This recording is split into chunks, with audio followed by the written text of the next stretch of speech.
Сәлеметсіңдер ме, балалар? Бүгінгі біздің тақырып табиғат қорғаушылары, защитники природы. Жаңа сөздер, новые слова. Напиши в словарь и выучи. Дымқыл, мокрый, жәшік, ящик. Қоқыстарды реттеу, сортировать мусор. Менімен бірге қайталап оқы. Прочитай вместе со мной. Жәшік, дымқыл, қоқыстарды реттеу. Бірінші тапсырма. Күнделікті оқы. Таныс емес сөздерді талқыла. Прочитай дневник, обсуди незнакомые слова. Дүйсенбі. Біз бүгін таңертең сағат 6-да тұрдық. Күн жауып тұрды.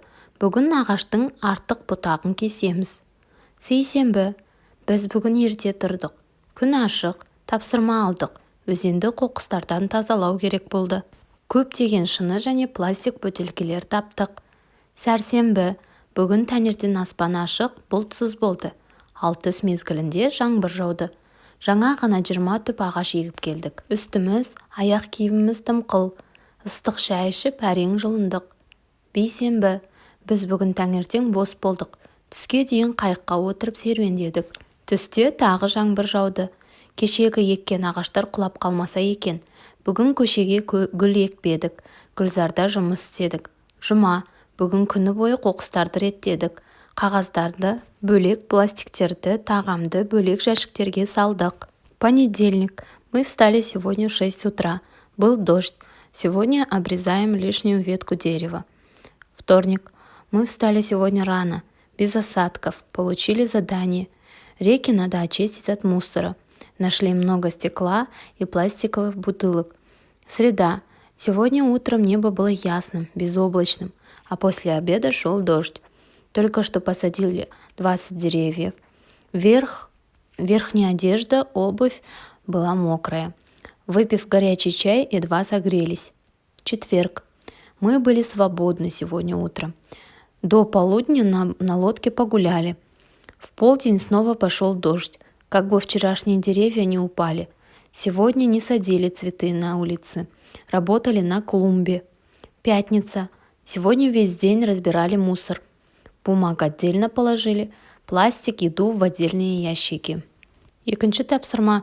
Мәліметтерді сәйкестендіріп оқы. Сопоставь информацию.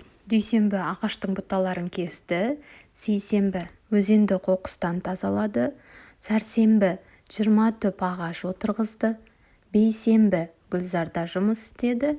Жұма қоқыстарды реттеді. Үшінші тапсырма. Постерге табиғатты қорғайық тақырыбында жарнама жаз. Напиши рекламу на тему «Давай защитим природу». Құрметті достар, баршаңызды табиғатты қорғайық атты акцияға қатысуға шақырамын. Қане, бәріміз бірге өзенді қоқыстан тазалайық, жануарларға қамқор болайық. Дорогие друзья, я приглашаю вас всех участвовать в акции «Давайте защитим природу».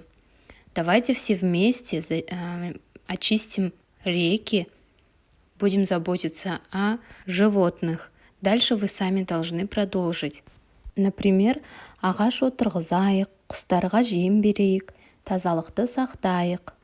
Напишите свой вариант. На этом мы закончили урок. Подпишись на канал, чтобы не пропустить следующий урок. И поставь лайк, мне будет очень приятно. Спасибо за внимание. Осымен біздің сабағымыз аяқталды. Келесі сабақта кездескенше сау бол.